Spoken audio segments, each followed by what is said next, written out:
Bismillah. Assalamualaikum warahmatullahi wabarakatuh. Alhamdulillah hamdan katsiran thayyiban mubarakan fi kama yuhibbu rabbuna wa yardah. Asyhadu an la ilaha illallah wahdahu la syarikalah wa asyhadu anna Muhammadan abduhu wa rasuluh. Wassalatu wassalamu ala rasulillah wa ala alihi wa ashabihi wa man tabi'ahum bi ihsanin ila yaumiddin, amma ba'du. Ya ayyuhalladzina amanu taqullaha haqqa tuqatih wa la tamutunna illa wa antum muslimun. Kaum muslimin, para jamaah, para penuntut ilmu yang dimuliakan Allah Subhanahu wa taala.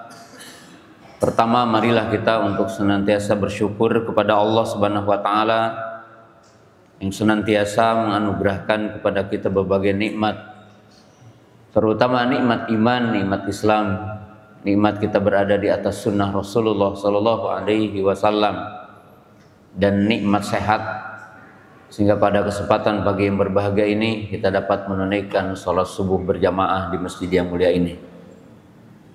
Demikian juga rasa syukur, terima kasih saya sampaikan kepada pengurus dan seluruh jajarannya Masjid Baitul Ma'mur dan ikhwan-ikhwan dari Bali Mengaji yang telah menjadi salah satu sebab pada kesempatan pagi yang berbahagia ini saya bisa untuk duduk di majelis yang mulia ini. Kaum muslimin, para jamaah, para penuntut ilmu yang dimuliakan Allah Subhanahu wa taala. Di pagi hari ini kita membawakan judul Berbahagialah mendidik anak-anakmu. Kaum muslimin jamaah yang dirahmati Allah Subhanahu wa taala, ketika kita berbicara tentang pendidikan dan ketika kita berbicara generasi penerus bagi kaum muslimin, demikian juga ketika kita berbicara generasi penerus bagi bangsa dan tanah air yang mulia ini, maka sudah barang tentu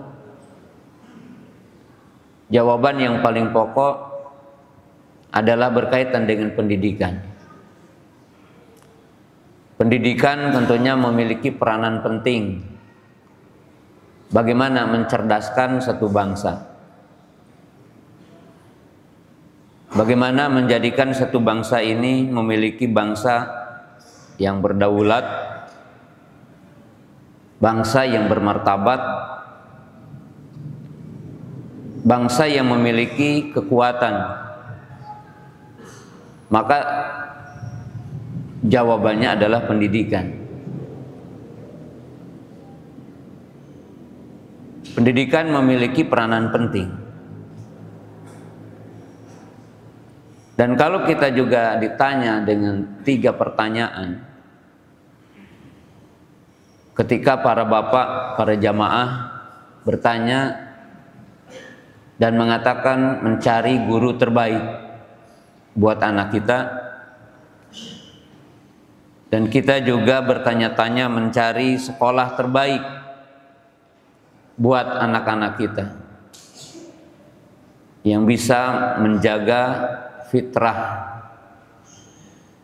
dan bisa mengembangkan anak-anak kita ke arah baik.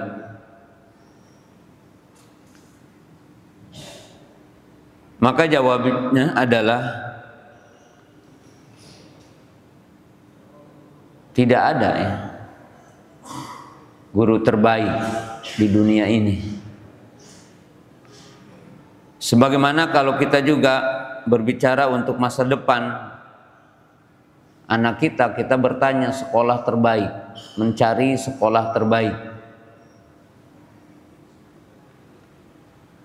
Ternyata juga tidak ada sekolah terbaik di dunia ini. Demikian juga kalau kita bertanya-tanya kurikulum terbaik untuk anak kita. Kalau kita di Indonesia, kita bertanya kurikulum 2013 mungkin sebagai para guru di sini, atau kurikulum merdeka yang baru digagas dan sedang dijalankan, maka jawabannya juga tidak ada kurikulum terbaik. Tapi ada guru yang mendekati terbaik dan ada sekolah yang mendekati terbaik. Siapa guru terbaik? Maka jawabannya guru terbaik adalah kedua orang tua. Guru terbaik itu adalah kita sebenarnya bagi anak kita. Adapun guru di lembaga pendidikan formal ataupun informal, guru yang ada di masjid, guru yang ada di sekolah, tidak bisa dikatakan terbaik. Tetap guru terbaik adalah kita bagi anak kita. Oleh sebab itu tidak boleh ada orang tua yang ketika datang ke lembaga pendidikan dengan mengatakan, "Bapak atau Ustadz, titip anak saya." Karena pendidikan tidak bisa dititipkan, Pak. Pendidikan adalah kewajiban kita. Seorang bapak seharusnya merubah kata-kata agar kita paham tentang pendidikan ini ya. Seorang bapak mestinya mengatakan, "Ustadz atau Bapak, tolong bantu didik anak saya." Karena yang diperintahkan mendidik bukan orang lain. Allah berfirman dalam surah At-Tahrim, "Ya ayyuhalladzina amanu qu anfusakum wa ahlikum naro." Wahai orang-orang yang beriman, jagalah diri kamu dan keluarga kamu dari api neraka. Qala jumlatun minal mufassirin ay alimuhum al halala wal haram. Alimuhum al wajibat wal manhiyat. Didiklah dan kenalkanlah anak-anakmu dengan halal dan haram, agar mengenal hukum Allah halal haram. Kenalkan kepada mereka apa yang diwajibkan Allah dan apa yang dilarang Allah. Maka yang berkewajiban mendidik hukum asal adalah kita. Maka dengan itu bahasa kita mesti dirubah. Ustadz, Pak Kiai, Bapak tolong bantu didik anak saya. Karena hukum asal mendidik adalah kita. Demikian juga tidak ada sekolah yang terbaik. Sekolah terbaik adalah rumah, yaitu lingkungan kita. Oleh sebab itu Ki Hajar Dewantara yang merupakan penggagas pendidikan di Indonesia dan memiliki falsafah tentang pendidikan di Indonesia, dan senantiasa kata-kata beliau menjadi dasar berpikir tentang pendidikan. Beliau mengatakan, dan termasuk gagasan memerdekakan Indonesia di saat itu, karena Ki Hajar Dewantara hidup dalam fase sebelum merdeka Indonesia. Beliau mengatakan pendidikan adalah trisentra pendidikan, yang ini dilalaikan oleh seluruh anak bangsa ini, baik pemimpinnya ataupun mungkin kita sebagai rakyat, yaitu yang dinamakan trisentra pendidikan, yang tidak mungkin satu bangsa, satu generasi akan baik kecuali bersinergi tentang tiga kekuatan ini, yaitu sekolah, kemudian rumah, dan lingkungan masyarakat. Bersinergi bagaimana membangun satu generasi yang baik, yang memiliki moral, yang memiliki nilai-nilai kepemimpinan, moral yang baik, ketangguhan, dan memiliki skill untuk berdaya saing dalam hidup ini. Kalau ketiga ini tidak bersinergi, maka tidak mungkin akan tercipta satu generasi yang baik. Kalau kita mengatakan 2045 adalah Indonesia emas, maka mungkin yang kita lihat adalah Indonesia cemas. bukan Indonesia emas. Kita berharap 2035 yang dinamakan bonus demografi menyongsong 2045, di mana penduduk negara ini umur 15 tahun sampai 60 adalah 70% adalah masa produktif yang bisa membangun negara ini. Tapi kalau kita melihat kondisi hari ini, maka bisa dikatakan generasi cemas. Karena kalau kita lihat kondisi hari ini, bahwa yang terdeteksi yaitu judi online, itu kita tidak berbicara orang tua, tidak berbicara anak muda. Data statistik telah melaporkan di tahun 2023 menjelang 2024 itu 80.000 anak di bawah 10 tahun itu terlibat judi online. Ini sesuatu yang mengerikan. Di sejumlah kota besar, anak kelas 12 itu sekitar 23% terlibat dalam narkoba gitu. Bahkan saya sebagai orang yang berkecimpung dalam dunia pendidikan, yang terlibat pinjaman online itu 48% adalah guru gitu. Yang menunjukkan mungkin perhatian negara dan perhatian masyarakat kita terhadap guru adalah tidak sempurna, sehingga menyebabkan sebagian guru itu terlibat dalam peminjaman. Di sebagian kota besar, anak-anak kita yang perempuan, otomatis laki-lakinya sama, diprediksi dan diberikan data 62% anak SMP SMA tidak perawan. Ini adalah tantangan bagi kita bersama ya. Bagaimana kita sebagai bapak hadir dalam dunia pendidikan, hadir sebagai bapak yang bisa mendidik anak. Karena tentunya sering kita mendengar NKRI harga mati. Bagaimana kita bisa mempertahankan negara ini? Kalau sebagian orang mengatakan NKRI harganya telah mati gitu. Dalam arti bagaimana kita bisa mempertahankan negara ini dengan serba keterbelakangan dari sisi iman, dari sisi teknologi, dari sisi cara berpikir. Karena tentunya anak-anak kita akan menghadapi tantangan yang begitu besar.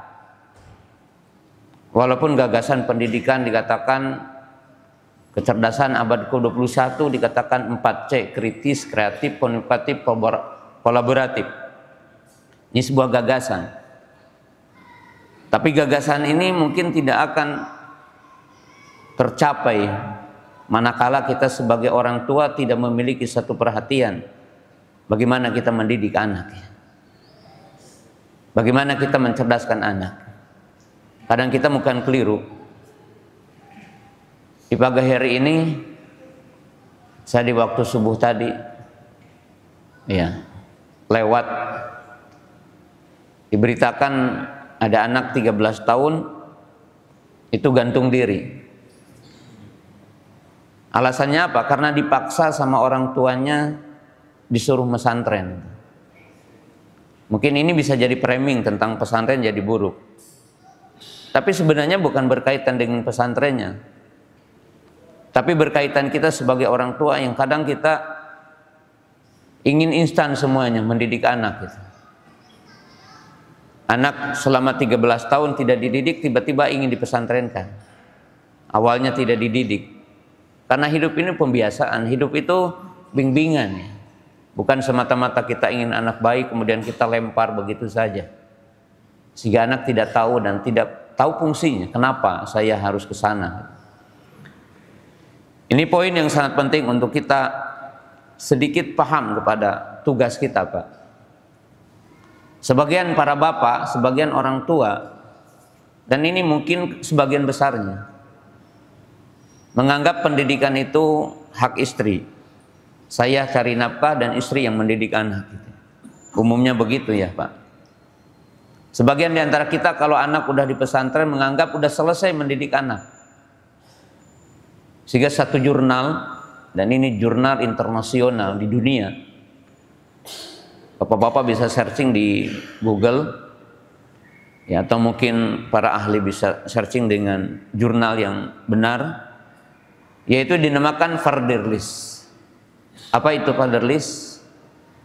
Sebuah judul yang mengatakan bapak yang hadir dianggap tidak hadir anaknya.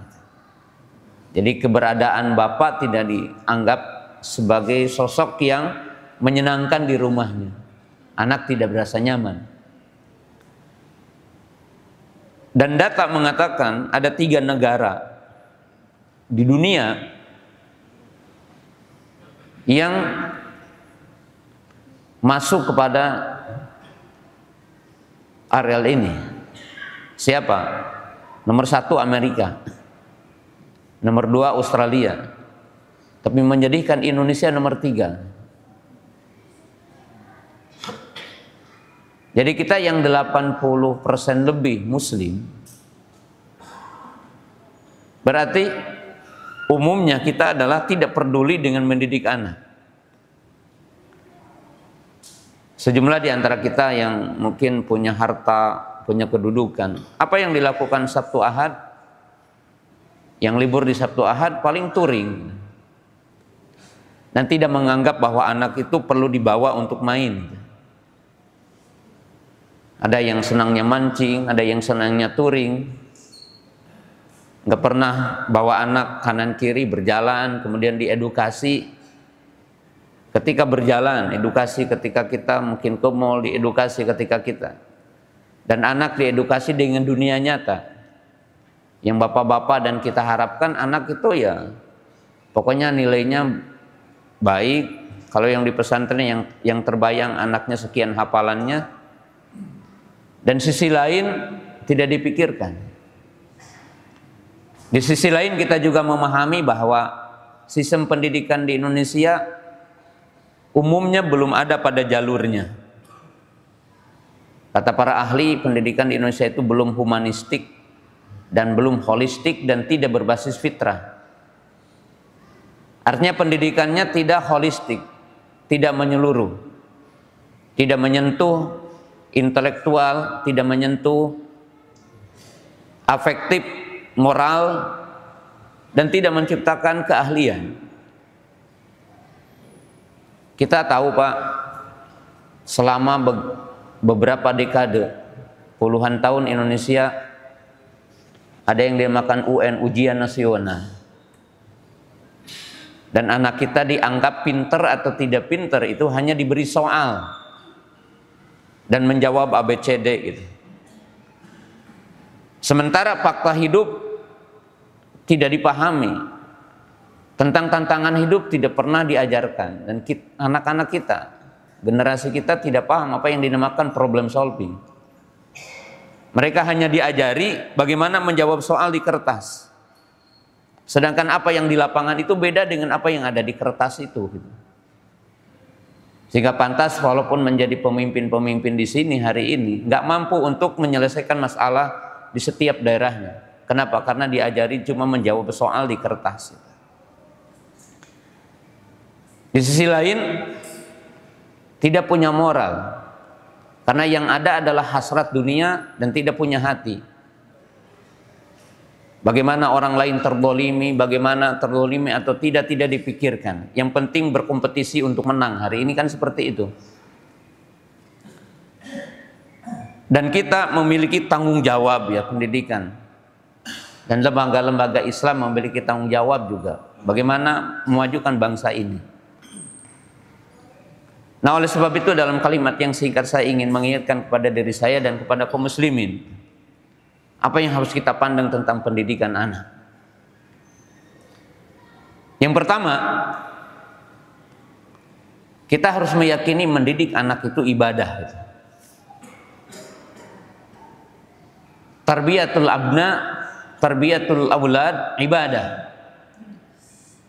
Yang pertama kita harus yakin dengan seyakin-yakinnya bagi seorang mukmin bahwa mendidik anak itu ibadah. Dan ibadah yang sangat agung. Kenapa dikatakan ibadah? Karena ada perintahnya dalam Al-Quran. Ada ancamannya dalam hadis, yang siapa yang tidak menjaga anaknya, maka itu berbahaya dalam hidup. Allah berfirman dalam ayat yang tadi saya bawakan, ya ayyuhalladzina amanu qu anfusakum wa ahlikum nara. Wahai orang-orang yang beriman, jagalah diri kamu dan anak kamu, keluarga kamu dari api neraka. Apa arti dari ayat ini? Menunjukkan orang tua, bapak wajib untuk mendidik anak agar anak ini tahu jalan ke surga, dan anak ini tahu rambu-rambu masuk surga dan tahu rambu-rambu ke neraka. Bagaimana kita mengenalkan anak dengan agamanya, dengan dinul Islam, mengenalkan anak dengan Rabb Allah, mengenalkan anak dengan Nabi, dengan Rasul kita Muhammad SAW, mengenalkan anak dengan din yang mulia ini. Apa yang Allah Ta'ala perintahkan kepada kita, apa yang Allah larang. Orang tua berkewajiban. Nabi SAW mengatakan, ma min abdin istar'ahu ra'iyah walam yahhu binasihah illa lam yajid raihatal jannah. Nabi SAW mengatakan, tidaklah seorang hamba Allah berikan satu nilai kepemimpinan, kecil ataupun besar, dan dia tidak menjaganya dengan nasihat, kecuali Allah akan mengharamkan kepada orang itu baunya surga. Jadi para bapak yang dimuliakan Allah Ta'ala, hadis ini menunjukkan apabila kita diberikan amanah Allah. Amanah Allah ada dua bagi kita, istri. Itu amanah Allah yang diberikan kepada kita. Yang kedua adalah anak kita. Anak kita. Maka dengan itu Allah Subhanahu wa Ta'ala menyebutkan dalam Quran, anak itu adalah perhiasan. Anak itu adalah kenikmatan, plus anak itu juga merupakan ujian bagi kita. Maka orang tua yang tidak memperhatikan anak untuk dididik, untuk diarahkan, dipahamkan kepada agama, maka kita sebagai orang tua durhaka. Kan selama ini bapak-bapak, para ibu juga ingatnya anak durhaka bapak. Tapi semestinya kita sebagai orang tua juga mesti kita paham ada orang tua durhaka kepada anaknya. Dalam arti dia durhaka kepada Allah dan dia akan mendapatkan siksa Allah, dan kita akan mendapatkan azab Allah ketika kita itu melalaikan amanah Allah yang diberikan kepada kita, yaitu anak. Ya. Kemudian catatan yang kedua, dan ini bersatu dengan catatan pertama, ketika kita mengatakan anak itu adalah bagian dari kita dan mendidik anak adalah ibadah, pada poin yang kedua yang harus kita paham, anak kita adalah untuk kita. Anak kita adalah untuk kita, Pak. Kenapa para bapak, para ibu mesti gigih mendidik anak? Karena anak kita untuk kita. Coba lihat dalam surat At-Tur nanti di rumah dan telaah ya. Ayat 21 Allah berfirman, "Walladzina amanu wa taba'athum dzurriyyatuhum biimanin alhaqna bihim dzurriyyatahum wa ma alatnahum min amalihim syai' kullu mar'in bima kasaba rahim." Allah berfirman, orang-orang yang beriman dan diikuti keimanannya, kesolehannya, keimanannya, salatnya, puasanya, zakat dan hajinya, diikuti oleh keturunannya, anak dan cucunya. maka Allah berjanji akan menyatukan nanti di surga. Dan bukan hanya itu, tapi Allah mengatakan bahwa semua amal anak akan menjadi amal kita nanti. Jadi kenapa para bapak mesti gigih mendidik anak? Karena amal anak bukan untuk anak saja, tapi amal anak kita akan menjadi buat kita. Coba hadis Bukhari dari sahabat Abu Hurairah radhiyallahu ta'ala anhu, Nabi SAW mengatakan, Innallaha la yarfa'u darajatal 'abdi fil jannah. Wa qala an hadza qala bi istighfari waladikalah. Baginda bisa mengatakan benar-benar Allah mengangkat derajat orang di surga. Kan surga itu 100 tingkatan, Pak. Ada orang yang diangkat derajatnya. Dan dia bertanya-tanya, Pak. Kalau saya ingat-ingat katanya dengan amalku di dunia, aku tidak layak untuk mendapatkan derajat ini. Tapi dia merasakan kok saya ada di sini. Maka dijawab, ini istighfar anakmu. Coba Pak, kalau Bapak punya anak 10, setiap hari wudhu sekali aja. Dalam setiap sholatnya berarti 5 kali wudhu. Berarti ada 50 wudhu. Bagaimana itu? Mengalir kepada kita.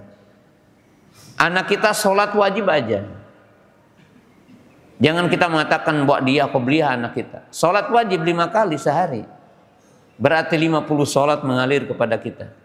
Dalam setahun berapa? 1.500 minimalnya. Itu ibadah anak kita. Kemudian kasih contoh sederhana. Anak kita istighfar sekali aja dalam setiap sholatnya. Mengatakan Rabbighfirli wali walidaya warhamhuma kama rabbayani shaghira. Anak kita berdoa kepada Allah, Rabbighfirli wali walidaya. 50 kali sehari. Artinya 50 istighfar dari 10 anak. Maka berarti setidaknya setiap hari 50 dosa. Dari dosa kecil terhapus dengan istighfar anak kita. Bukan hanya terhapus, istighfarnya juga ibadah. Maka ibadahnya adalah mengalir kepada kita dari istighfarnya itu. Maka Pak, jangan sekali-kali kita direpotkan dan merasa direpotkan dengan anak kita. Dan jangan antum merasa terbebani mendidik anak. Kenapa? Karena anak kita adalah untuk kita. Semua kebaikannya mengalir kepada kita. Qala Nabi SAW,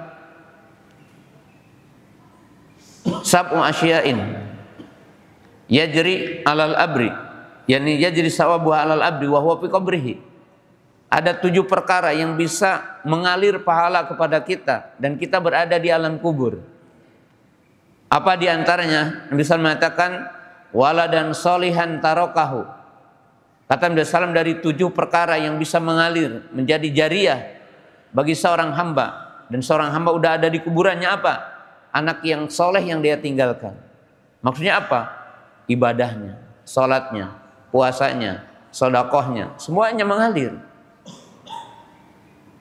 Maka tidak boleh ada orang tua, ada seorang ibu, seorang bapak yang merencanakan ataupun dia menyekolahkan anaknya dengan satu harapan nanti kalau dia udah kerja bisa jadi ATM buat kita. Tidak boleh, Pak. Bahkan mungkin sebagian orang tua mengancam-ngancam kepada anaknya.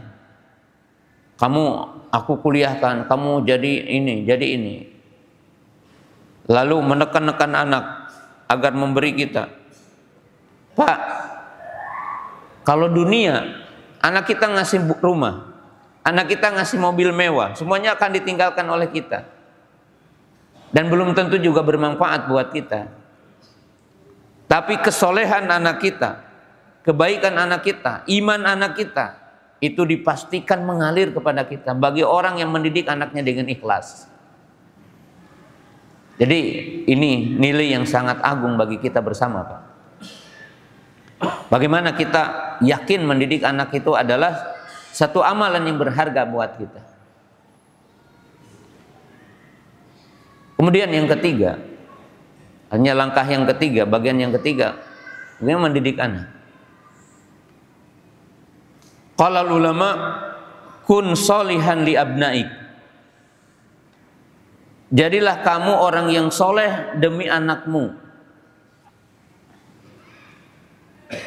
Lihat Pak, surah An-Nisa di ayat 9. Allah berfirman, wal yahshal ladzina law taraku min khalfin dzurriyyatan di'afan khafu alaihim falyattaqullaha wal yaqulu qawlan sadida. Ayat ini menggambarkan gini. Ada nggak di antara bapak yang tidak gundah dengan anak kita? Bapak yang memiliki sifat kasih sayang dan tentunya masih lurus gitu ya. Kita yakin bahwa kita itu punya satu kecemasan buat anak kita. Dan cemasnya orang tua kepada anak mesti dari dua sisi. Satu, cemas tentang agamanya bagi kita orang mukmin. Cemas anak kita seperti apa nanti? Bisa sholatkah? Bisa menjaga imankah? Bisa menjaga tauhidkah? Bisa menjaga norma atau enggak? Kita gundah. Demikian juga kita gundah dari sisi dunia, normatif dan tidak haram bagi kita gundah. Ketika kita punya anak, kita berpikir gimana ya anak kita, makan mereka, rumah mereka, masa depan mereka, kerjaan mereka. Itu manusiawi. Tapi apa yang menyebabkan dan bisa menjadikan anak kita diprediksi baik setelah kita? Maka Allah Subhanahu wa taala menyebutkan tadi dalam surah An-Nisa ayat 9, wal yahshal ladzina law taraku min khalfihim dzurriyyatan di'afan. Kata Allah, dan takutlah kamu kepada Allah. Orang-orang yang merasa gundah dengan keturunan yang ditinggalkannya lemah. Ada orang kaya, anak-anaknya masih kecil, dia berpikir gimana ya nanti harta saya bisa nggak didapati mereka gitu. Gundah, jangan-jangan ada saudaranya, jangan-jangan diambil gitu kan ya. Bahkan kalau kita anak kita banyak, terkadang kita gundah. Apakah kakaknya akan peduli dengan adiknya gitu nanti. Dan sebagian kita mungkin ya ada yang gundah dengan apa? Gundah dengan keimanannya. Maka jawabannya, takwalah kamu kepada Allah. Jadi jadilah kamu soleh untuk anakmu. Dalam arti Pak, kesolehan kita itu menjadi sebab anak kita jadi soleh dan anak kita dijaga Allah Ta'ala. Agar lebih sempurna tentang dalilnya selain ayat tadi, lihat dalam surah Al-Kahfi. Allah menceritakan di surah ke-18 pada ayat yang ke-22. Maaf, ayat yang ke-82 Allah berfirman, wa amal jidaru fakana li gulamaini yatimaini fil madinati wa kana tahtahu kanzun lahuma wa kana abuhuma sholiha wa arada rabbuka ayyuballighu asyudahuma wa istakhrija kanzuhuma rahmatan min rabbik. Dalam ayat ini dikisahkan ada dua anak yatim yang diwarisi, ditinggal berupa seberangkas emas gitu. Dan emas itu diletakkan atau disimpan di bawah satu tembok dinding. Kemudian di sini dikatakan dalam perjalanan Nabi Musa dengan Khidir disebutkan adapun tembok di bawahnya ada ya, katakan supaya mudah ya, berangkas emas gitu. Milik kedua anak yatim. Kemudian Allah Ta'ala menjaga si harta itu sampai kedua anak itu dewasa.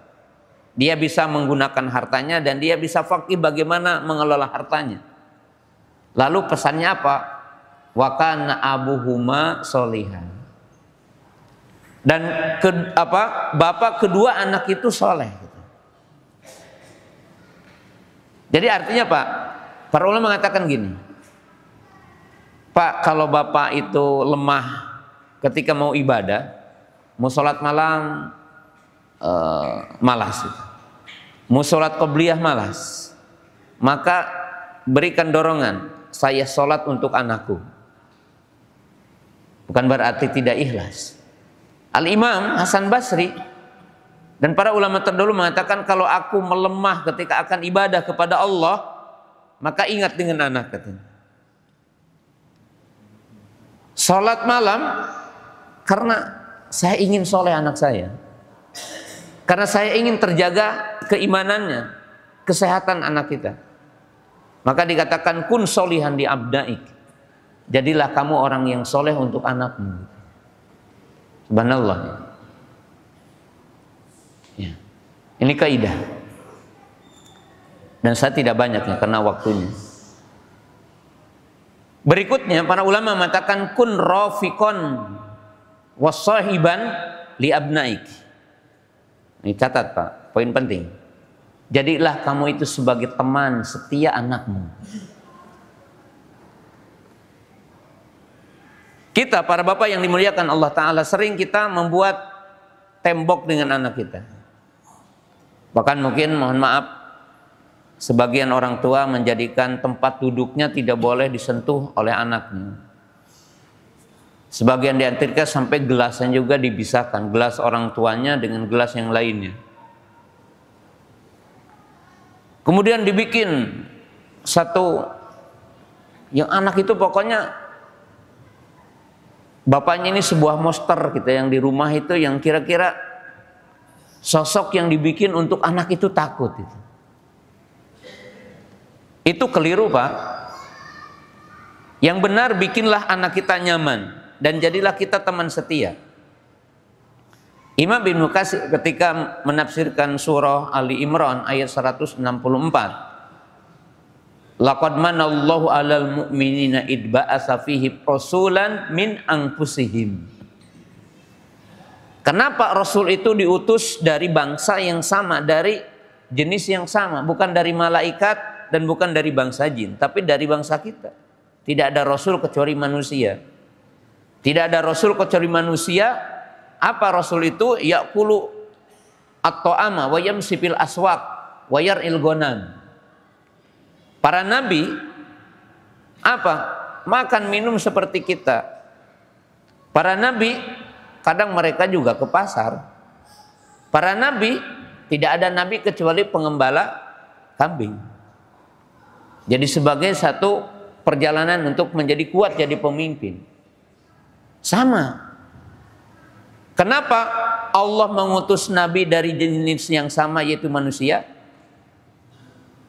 Untuk apa? Liyujalisuhu wa yukallimuhu wa yukhatibuhu wa yas'alunahu.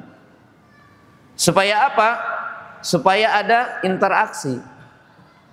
Apa? Bisa duduk bersama, bertanya bersama, saling bertanya, menghitop satu dengan yang lainnya. Yang dimaksud di sini Pak, pendidikan itu kebersamaan, pendidikan itu membersamai, pendidikan itu mendampingi. Itu pendidikan. Makanya kalau ada kisah tadi, dikatakan tadi ada kisah anak berdasarkan apa? Kondisi gitu ya. Itu dikatakan apa? Dikatakan bunuh diri. Kenapa? Dia nulis wasiat katanya karena merasa dipaksa oleh orang tuanya. Masalahnya apa Pak? Mungkin orang tuanya instan. Ya, sedikit ya. Makanya para bapak dari kecil anak dikenalkan. Bapak kalau berharap anak itu memiliki keahlian begini-begini, ya bimbing dari kecil. Ajak ke majelis taklim, kenalkan dengan orang alim, berkunjung kepada lembaga-lembaga pendidikan, dan dipahamkan kepada anak. Lihatlah mereka bisa hafal Quran, lihatlah mereka bisa aman, lihatlah mereka selamat dari geng motor, selamat dari ini, selamat dari itu. Bukan pemaksaan tiba-tiba gitu. Karena pendidikan itu kan tadarruj ya. Apa pendidikan itu? Bertahap. Ya, mungkin itu Pak yang saya bisa sampaikan untuk sementara. Mungkin kalau ada pertanyaan, saya insya Allah jawab dulu 3 pertanyaan. Adapun pertanyaan yang pertama memang tidak berkaitan dengan topik, tapi berkaitan dengan hadis keutamaan satu amal. Tadi disebutkan bahwa siapa yang menjaga sholat berjamaah 40 hari berturut-turut maka dibebaskan dari api neraka. Iya, maknanya memang begitu. Itu pahala, dibebaskan dari api neraka. Tapi perlu dibahas sisi lain. Bebas dari api neraka bukan hanya menjaga sholat jamaah, harus menjaga sisi lain. Yang paling pokok adalah bertauhid. Walaupun sholat, walaupun puasa, walaupun berjamaah, tapi kalau tidak mentauhidkan Allah dan tidak menjaga diri kita dari syirik, maka tidak bermanfaat sholat yang tadi. Contoh, rajin sholat berjamaah tapi datang ke dukun umpamanya. Kan dalam hadis barang siapa yang datang ke dukun dan bertanya sesuatu dan membenarkan, maka tidak akan diterima sholatnya 40 hari gitu kan. Jadi tidak bisa mengamalkan hadis sendiri maksudnya gitu. Mesti dengan yang lain. Yang kedua, tidak berarti selamat dari api neraka mutlak selamat. Kalau orang sholat 5 waktu tapi dolim kepada orang lain, ya, dia melakukan sisi lain dari dosa, ya akan diadab juga. Makanya tidak boleh kita menyomoti hadis satu persatu dan kita merasa bebas dari adab dengan mengamalkan poin itu. Tetap ya, harus sisi lainnya. Demikian juga tadi, barang siapa yang duduk setelah subuh kemudian dia berzikir sampai terbit matahari atau yang dinamakan dengan syuruk, lalu dia sholat 2 rakaat, maka pahalanya seperti pahala umroh. Bukan berarti umroh atau hajinya selesai, enggak. Itu hanya menyebutkan pahalanya seperti pahala umroh. Dalam arti tidak boleh orang mengatakan dengan, oh saya tidak perlu umroh karena saya rajin sholat suruh. Ya tidak demikian. Nah, sisi yang lain tadi bertanya tentang pendidikan, yaitu apa yang menjadi ya landasan pendidikan gini. Sekolah-sekolah Islam atau yang dinamakan LPI, Lembaga Pendidikan Islam,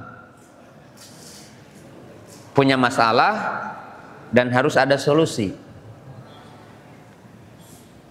Yang saya lihat, dan saya dari Sabang sampai Merauke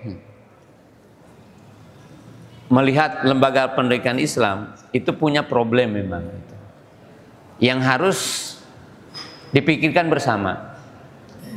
Satu, lembaga pendidikan Islam itu umumnya gitu, lemahnya di sisi pengelolaan, ya, manajemennya, maka harus ditingkatkan. Kedua, dari sisi kurikulumnya itu tidak adaptif gitu. Jadi kurikulum yang dibuat di lembaga-lembaga pendidikan kita itu tidak adaptif dengan tantangan yang ada hari ini.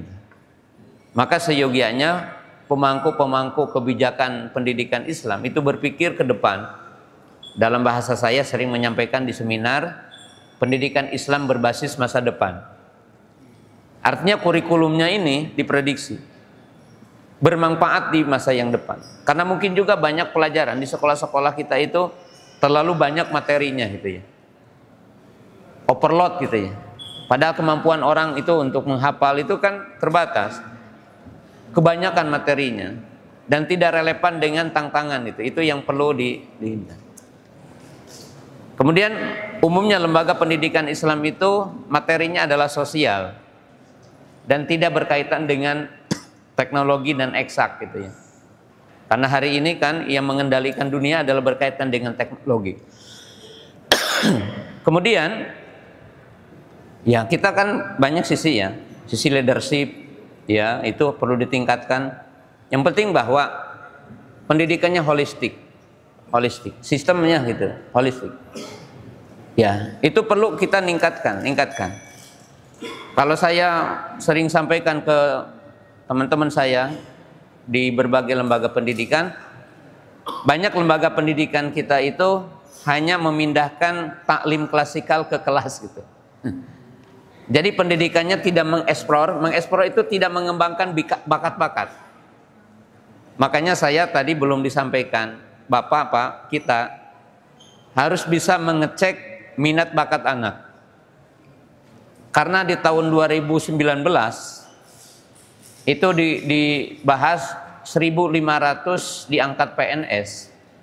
500 yang udah diangkat PNS oleh pemerintah itu mengundurkan diri. Beda dengan zaman dulu. Makanya disebutkan dengan generasi strawberry. Kenapa katanya? Ternyata sejumlah anak-anak kita ini nggak seperti dulu. Ketika diangkat PNS di tempat jauh, mereka nggak mau. Oh katanya di tempat anu nggak jadi gitu. Kalau dulu kan ditempatkan di mana saja udah gigih ya. Kalau sekarang udah beda gitu. Yang kedua, pemaksaan orang tua. Banyak orang tua yang mengatakan, kamu jadi PNS ya, nanti ada pensiun dan sebagainya. Anak sekarang nggak bisa gitu, nggak bisa begitu. Yang ketiga, karena ada istilah mendang-mending. Mendang-mending itu jadi PNS itu katanya gajinya sedikit ya, saya mending jadi YouTuber gitu. Jadi mentalnya udah beda ya, udah beda. Makanya apa? Lembaga pendidikan Islam harus berwawasan luas itu untuk bagaimana membangun generasi baru. Ya, jangan salah paham ya. Hatta anak itu hafal Quran, itu perlu diberikan kecerdasan lain. Kecerdasan itu mampu berpikir. Saya jawab Bapak tadi, Masya Allah, jadi kakek guru anaknya itu baik ya. Nabi Yakub juga kan itu mendidik cucunya gitu. Tapi jangan sampai anak Bapak melalaikan anak gitu, sehingga diambil oleh pihak kakek gitu ya. Tetap ya, anak Bapak harus diarahkan. Saya kasih contoh ya. Bisa menjawab soal dengan bisa menyelesaikan persoalan itu beda gitu. Yang dinamakan problem solving. Saya kasih contoh, ini pelajaran agama. Saya jadi guru sejarah. Jadi guru apa? Sejarah. Saya bawa guru sejarah Islam lah. Saya ceritakan perang Uhud. Pertanyaan guru, ima pertanyaannya rendah atau pertanyaannya intelek. Kalau guru yang rendah pasti akan bertanya tahun berapa perang Uhud terjadi. Anak hanya bisa jawab tahun ketiga hijrah. Kan gitu ya. Lalu apa manfaatnya dalam kehidupan nyata dengan tahunnya tahun ketiga hijrah? Kan itu kan tidak ada relevansi sebenarnya. Tapi ketika guru bertanya lebih intelek. Jadi gurunya guru yang visioner itu. Pertanyaan akan apa? Sebutkan penyebab kekalahan perang Uhud. Dia akan tahu problem solving sama. Pasti menjawab dengan beberapa jawaban dan jawabannya tidak satu. Anak akan diberikan nilai dengan sekemampuan dia menjelaskan jawaban itu. Dan dia akan merelevansikan apa yang menjadikan kekalahan umat Islam hari ini ya sama dengan ceritanya perang Uhud gitu. Itu namanya problem solving. Dalam arti guru mampu menderek anak sebuah cerita dengan cerita hari ini. Dan dia akan merelevansikan itu. Saya kasih contoh lain. Mengintegrasikan pelajaran satu dengan yang lainnya. Mengintegrasikan pelajaran umum dengan pelajaran agama. Mohon maaf kalau yang belum sependapat dengan saya tentang hukumnya. Ada guru IPS ngajarin tentang perbankan. Pak Salman menyimpan uang di bank 10 miliar. Guru yang cerdas dengan yang cerdas akan kelihatan dari membuat pertanyaan. Guru yang pertama yang di bawah rata-rata kompetensinya mengatakan berapa keuntungan Pak Salman setiap bulannya. Tapi guru yang cerdas akan bertanya berapa uang haram Pak Salman yang harus dibuang. Karena riba itu haram kan. Jadi pertanyaannya, anak tahu bahwa kelebihan dari uang yang kita simpan di bank itu riba. Maka pertanyaannya, berapa uang haram Pak Salman yang harus dibuang? Bukan menyebutkan keuntungan, kan itu ya. Itu artinya apa? Guru. Sekarang saya guru biologi. Antara guru yang cerdas dengan di bawah rata-rata. Saya menjelaskan tentang flora fauna. Guru yang biasa-biasa saja pasti soalnya hanya mengatakan, sebutkan jenis hewan herbivora. Anak menyebutkan ini. Sebutkan hewan karnivora. Apa? Menyebutkan, oh ini harimau, kemudian musang dan sebagainya. Herbivora apa? Oh kerbau, sapi, kemudian kambing gitu. Apa relevansi kehidupan cuma bisa menghafal tentang nama-nama ya gitu. Ya. Tapi guru yang cerdas akan berbicara sisi lain. Apa sisi lainnya? Akan berbicara umpamanya apa? Bagaimana anak kita berinteraksi dengan hewan. Sehingga Indonesia ini terjaga hewannya, terjaga alamnya. Karena kita tidak pernah dengan problem. Kenapa terjadi penebangan liar? Kenapa terjadi kebakaran? Karena belajar biologinya tidak pernah dengan kehidupan nyata. Itu yang paling kan itu. Sekarang kita berbicara nilai keadilan. Nilai keadilan. Ya. Kalau kita kan dengan Quran, orang mengajarkan Pancasila, keadilan sosial. Keadilan sosial bagi umat Islam nggak bisa tanpa dengan sila pertamanya, ketuhanan yang Maha Esa. Orang Muslim bisa adil ketika paham agamanya, maka tidak bisa tidak dikaitkan dengan agama. Itu kan itu. Nah ini yang dinamakan relevansi. Saya kasih contoh Pak terakhirnya. Pendidikan eksploratif, artinya pendidikan itu mengeksplor kemampuan anak sesuai dengan minat dan bakatnya. Dan pendidikan sekarang dikatakan di Merdeka Belajar berdiversiasi. Apa itu? Pendidikan sesuai dengan kemampuan anak. Ya. Ini contoh terakhir ya. Kenapa mungkin banyak anak yang takut ke pesantren? Kita bukan berbicara, kita harus jujur. Berarti apa? Ada yang harus dibenahi. Satu, sekolahnya harus SRA, sekolah ramah anak gitu. Sekolah bukan lembaga hukum. Oh, dikenal di pesantren itu nanti ada hukuman kalau melanggar gini. Ya robah sistem pendidikannya. Pendidikannya adalah mengedukasi. Ya. Jadi bukan semata-mata menghukum. Yang kedua, pahaman kepada anak bahwa belajar itu enjoy, belajar itu sesuai dengan kemampuan kita. Contohnya, sekarang di Merdeka Belajar ada yang dinamakan ketika masuk anak dinamakan diagnosis analisis. Contohnya saya sebagai pemilik lembaga pendidikan Ihyaus Sunnah dari TK sampai SMA. Dan saya memiliki beberapa lembaga pendidikan dan saya juga berkumpul di se-Indonesia dengan Ustadz Fauzi Sutlona, ada lembaga Puldapi namanya, yaitu Perkumpulan Lembaga Pendidikan dan Dakwah Islam Indonesia. Ya, kita bicara ini, salah satu sistemnya gini Pak.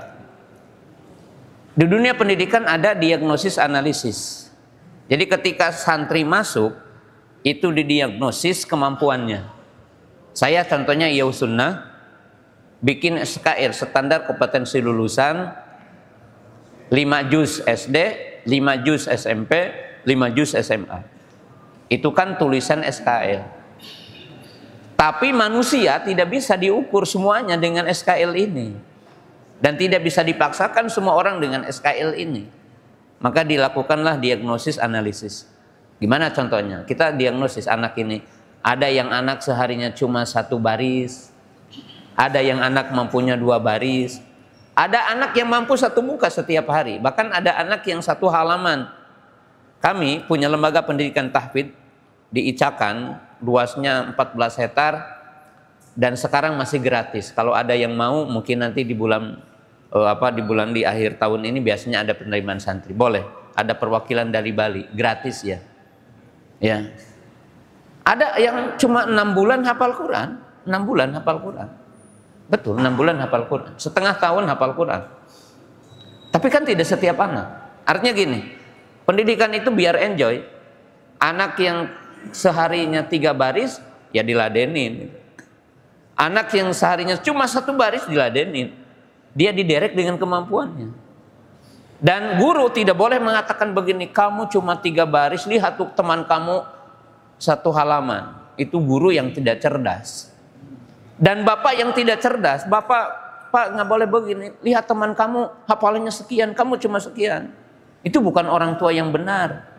Guru dan orang tua yang benar begini, nah kamu hari ini alhamdulillah udah 2 ayat per hari, bisa nggak ditambah seayat aja?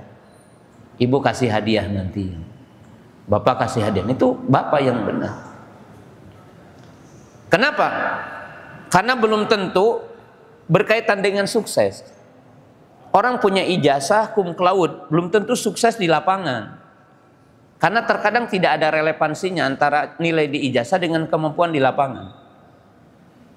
Pengen tahu Pak enggak? Saya Ustadz Abu Qatada, hatta berbicara pendidikan, saya ijazahnya cuma SD Pak. Ijazah saya cuma SD. Tapi telunjuk saya bisa mengendalikan orang yang doktor, orang yang hatta profesor bisa mengendalikan sama telunjuk saya. Kenapa? Karena telunjuk saya punya kekuatan. Dan lisannya punya kekuatan. Apa? Karena punya sisi intelektual yang bisa gitu di sisi itu. Jadi dalam arti belajar ini dibikin enjoy gitu. Anak kita dibikin nikmat gitu belajar itu.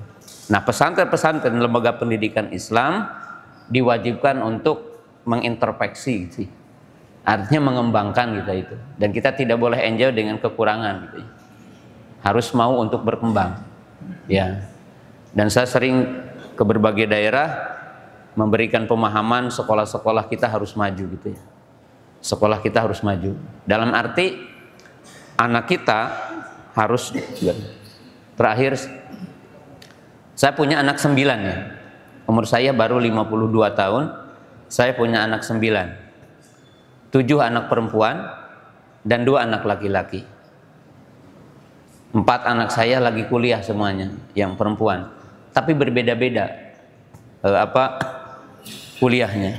Ya. 2 di Jogja, 1 di Jember, 1 di Bandung. Semuanya sendiri-sendiri berbeda. Dan suka bergurau ya. Yang 1 ingin ambil bahasa Inggris. Yang 1 jurusannya mendalami agama. Sehingga kalau di rumah dilanih Bu Ustadah gitu. Yang 1 dikatakan Ibu Ustadah, yang ini. Bahkan yang 1 pingin ambil jurusan hukum. Saya pernah duduk bersama dengan anak saya. Ya, tiba-tiba dia, ya besok aku ingin kuliah di apa? Di jurusan hukum. Saya tidak bantah, tidak ini gitu. Ya, akhirnya minggu berikutnya saya duduk makan. Diajak makan. Saya tanya, alasan kamu apa? Kata dia, boleh kan aku menolong orang yang terdolimi gitu ya. Dia mengatakan kan saya jadi, kalau tahu hukum bisa mengajarin gitu. Orang diselamatkan dari ketertindasan. Saya dalam hati saya berikan, oh kamu benar alasannya gitu ya. Cuma setelah itu saya kasih tahu ke anak yang berbeda. Saya bilang begini, kamu kemana aja kuliah, itu adalah untuk mengajari kamu agar kamu bisa berpikir dengan cerdas. Itu aja Pak yang paling pokok gitu ya. Masalah nanti jadi apa, Allah akan mentakdirkan kamu beda-beda. Dan pesan saya bilang gini, kamu harus tetap belajar meningkatkan pemahaman tentang agama. Pemahaman kamu yang dapat di pesantren belum cukup untuk mempertahankan iman kamu. Kamu harus tetap ikut taklim, ikut ini. Nah, anak saya enjoy aja kan gitu. Itu artinya belajar dan kita berselancar dengan anak. Jadi pendidikan itu bukan hanya doktrin. Coba lihat Pak, Nabi Ibrahim ketika dapat wahyu untuk menyembelih anaknya, dan itu tentunya wahyu. Tapi masih dialog. Ya bunayya Ini arafil manam adbahu. Pandur madza taro. Aku mimpi bahwa aku menyembelihmu. Apa yang engkau lihat? Ditanya ya. Dialog gitu ya. Tidak dokter. Kalau kamu tidak mau kuliah ke sini, kamu tidak dikasih uang. Kalau tidak ke pesantren, kamu tidak di ini. Ya tidak demikian itu ya, komunikasi dulu gitu. Ya karena pendidikan itu komunikasi. Nabi Ibrahim bertanya, apa yang kamu lihat? Baru Nabi Ismail berkata, ya abatib al matukmar satajiduni insyaallah minas solihin. Apwan minas sobirin. Kata Nabi Ismail, wahai bapakku. Itu kan ya bunaya, wahai anaki. Ya abati, wahai bapakku. Lakukan apa yang diperintahkan kepadamu. Insya Allah aku termasuk orang-orang yang sabar. Itu adalah pendidikan. Barangkali cukup ya. Mohon maaf kepada para bapak yang ingin bertanya. Ya kesempatannya mungkin sempit. Insya Allah lain kesempatan Allah Ta'ala mentakdirkan saya ke sini, dikasih waktunya mungkin khusus gitu ya untuk berbicara bisa sejam 2 jam tentang pendidikan gitu ya. Dan komunikasi pendidikan memang sangat penting ya hari ini. Ya hari ini terutama kita di zaman-zaman fitnah, zaman bagaimana anak kita terjajah oleh HP ini dan anak kita masuk ke jurang-jurang kesesatan dengan sebabnya. Tapi kita berdoa kepada Allah Ta'ala. Terima kasih kepada seluruh pihak. Ini adalah akhir kegiatan di hari ini ataupun perjalanan saya dakwah ke sini. Insya Allah di lain kesempatan saya bisa lagi ke sini. Terima kasih. Mohon maaf. Subhanakallahumma bihamdika asyhadu an la ilaha illa anta astaghfiruka wa atubu ilaik. Assalamualaikum warahmatullahi wabarakatuh.